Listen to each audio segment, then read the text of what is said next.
Live VNS top 10 headlines के प्रायोजक हैं। 10th 12th फेल व कंपार्ट स्टूडेंट बचाएं अपना साल थ्रू NIOS। संपर्क करें सनब्राइट एकेडमी सीगरा व पांडेपुर वाराणसी।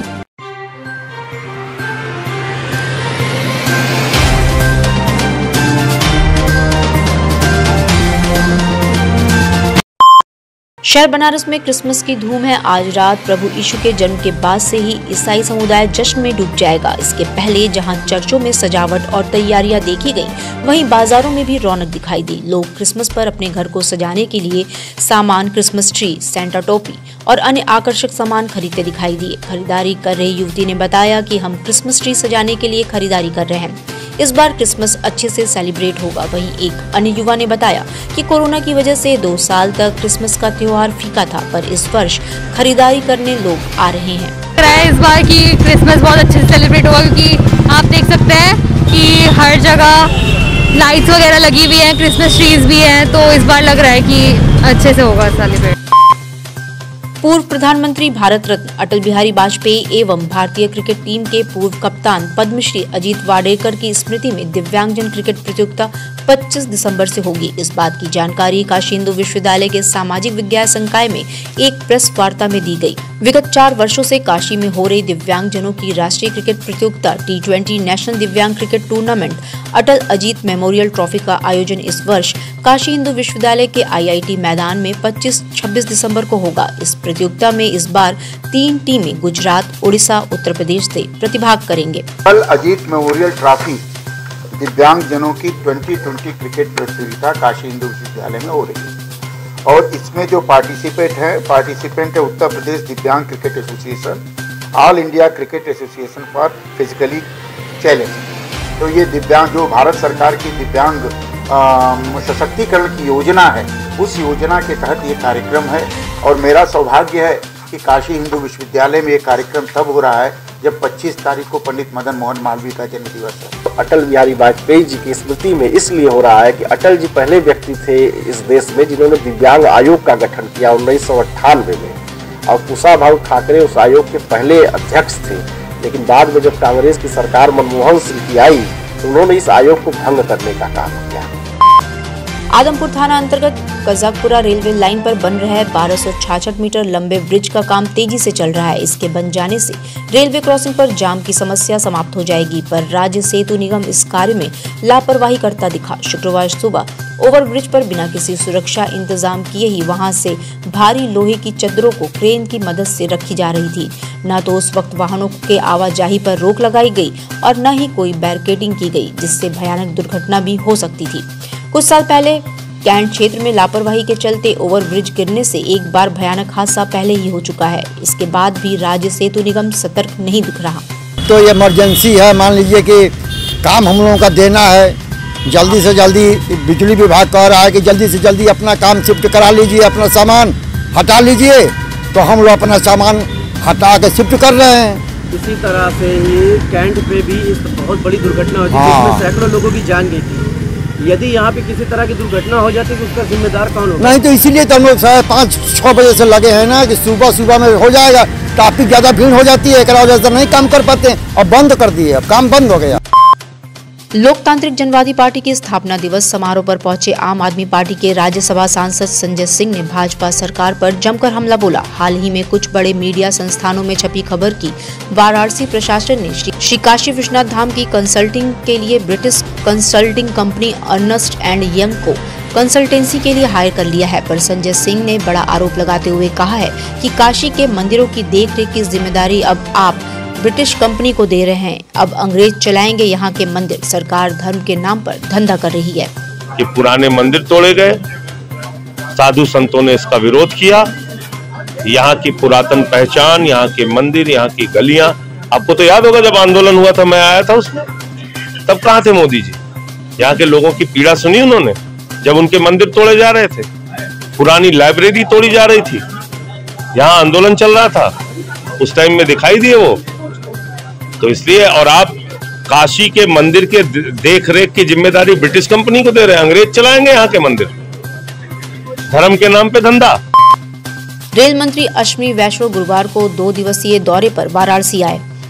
अश्वनी वैष्णव बनारस रेल इंजन कारखाना में महाप्रबंधक अंजलि गोयल के साथ ही पूर्वोत्तर रेलवे, पूर्व मध्य रेलवे और उत्तर रेलवे के महाप्रबंधकों के साथ बैठक कर आगामी प्रोजेक्ट्स पर चर्चा की। शाम में गंगा आरती में शामिल होने के बाद रेल मंत्री ने BLW की वर्कशॉप और कैंट रेलवे स्टेशन का मुआयना किया। रेल मंत्री अश्वनी वैष्णव शनिवार की सुबह वाराणसी से प्रयागराज के लिए रवाना होंगे। प्रयागराज में वह इलाहाबाद यूनिवर्सिटी के तिलक हॉल में राष्ट्रीय स्तर की कॉन्फ्रेंस में शामिल होंगे। लोकार्पण किया जा रहा है, उनको पूछिए कि वो कितना पैसा देते थे उत्तर प्रदेश को।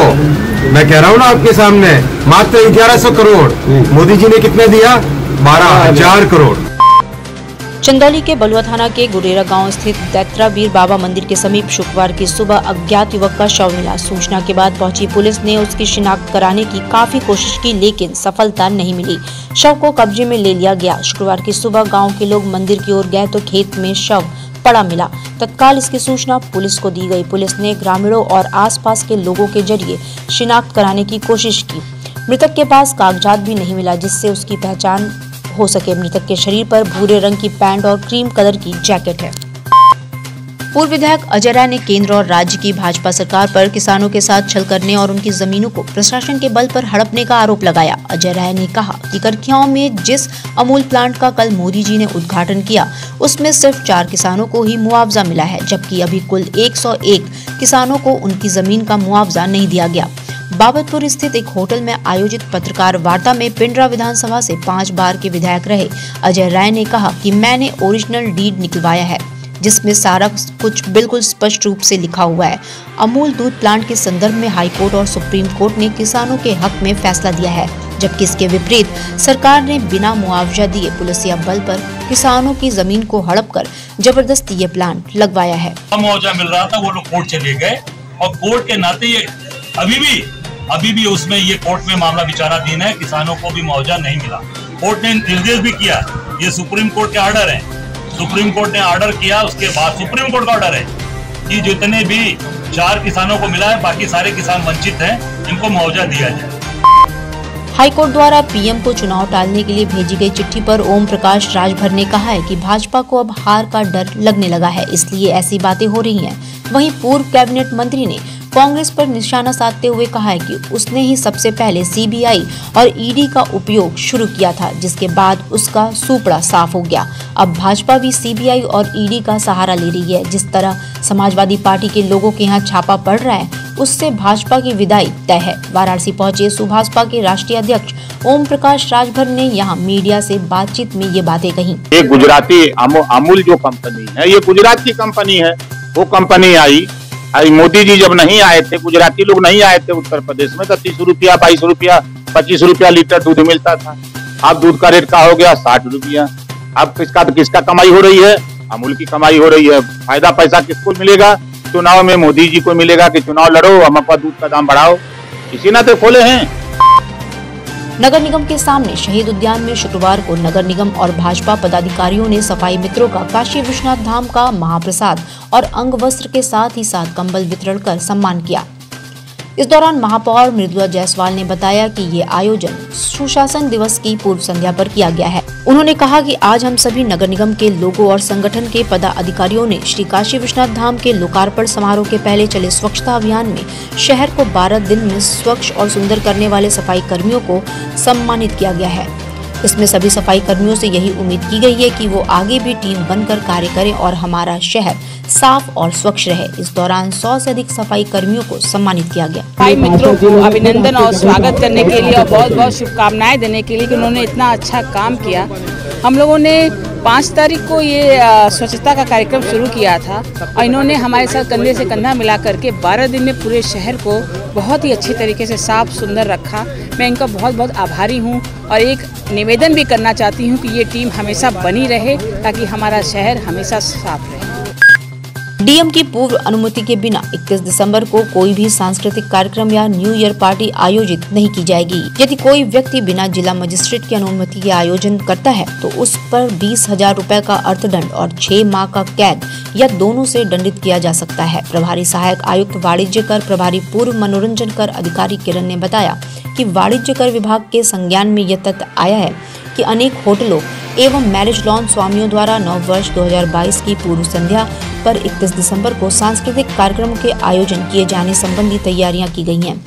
शासन की अधिसूचना के अनुसार मनोरंजन में कोई भी प्रदर्शन, प्रस्तुतिकरण व अन्य किसी भी प्रकार का मनोरंजन संबंधी क्रियाकलाप सम्मिलित है।